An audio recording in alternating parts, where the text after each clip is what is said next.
ANMR ನ್ಯೂಸ್ಗೆ ಸ್ವಾಗತ. March 23ರಂದು Karnataka Kempegowda ಒಕ್ಕಲಿಗರ ನೂತನ ಸಂಘದ ಉದ್ಘಾಟನೆ ಚಿಂತಾಮಣಿಯಲ್ಲಿ.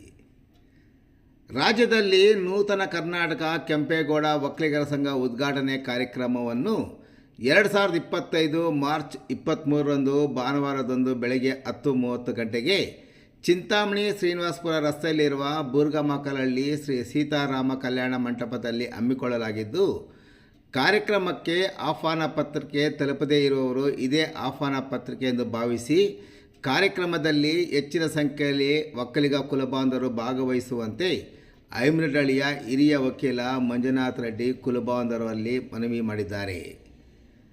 ಶ್ರೀ ಆದಿಚುಂಚನಗಿರಿ ಮಹಾಸಂಸ್ಥಾನ ಮಠದ ಪೀಠಾಧ್ಯಕ್ಷ ಶ್ರೀ ನಿರ್ಮಲಾನಂದನಾಥ ಮಹಾಸ್ವಾಮಿಗಳ ಆಶೀರ್ವಾದದೊಂದಿಗೆ ಚಿಕ್ಕಬಳ್ಳಾಪುರ ಶಾಖೆಯ ಶ್ರೀ ಮಂಗಳಾನಂದನಾಥ ಸ್ವಾಮೀಜಿ, ಶಾಸಕರು ಹಾಗೂ ಮಾಜಿ ಸಚಿವ ಜಿಟಿ ದೇವೇಗೌಡರು ನೂತನ ಸಂಘದ ಉದ್ಘಾಟನೆ ನೆರವೇರಿಸಲಿದ್ದಾರೆ.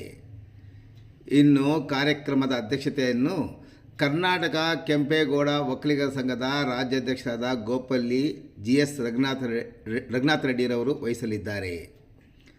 ಉದ್ಘಾಟನಾ ಕಾರ್ಯಕ್ರಮದಲ್ಲಿ ರಾಜ್ಯ ಒಕ್ಕಲಿಗರ ಸಂಘದ ಪದಾಧಿಕಾರಿಗಳು ಮತ್ತು ಕರ್ನಾಟಕ ಕೆಂಪೇಗೌಡ ಒಕ್ಕಲಿಗರ ಸಂಘದ ರಾಜ್ಯ ಮತ್ತು ಜಿಲ್ಲಾ ಪದಾಧಿಕಾರಿಗಳು ಸಹ ಭಾಗವಹಿಸಲಿದ್ದು, ನೂತನ ಕರ್ನಾಟಕ ಕೆಂಪೇಗೌಡ ಒಕ್ಕಲಿಗರ ಸಂಘದ ಉದ್ಘಾಟನಾ ಕಾರ್ಯಕ್ರಮದಲ್ಲಿ ಅವಿಭಜಿತ ಜಿಲ್ಲೆಯ ಎಲ್ಲ ಕುಲಬಾಂಧವರು ತಪ್ಪದೇ ಪಾಲ್ಗೊಂಡು ಕಾರ್ಯಕ್ರಮವನ್ನು ಯಶಸ್ವಿಗೊಳಿಸುವಂತೆ ಹಿರಿಯ ವಕೀಲ ಐಮರಡಳ್ಳಿಯ ಮಂಜುನಾಥ ರೆಡ್ಡಿ ಮನವಿ ಮಾಡಿದ್ದಾರೆ.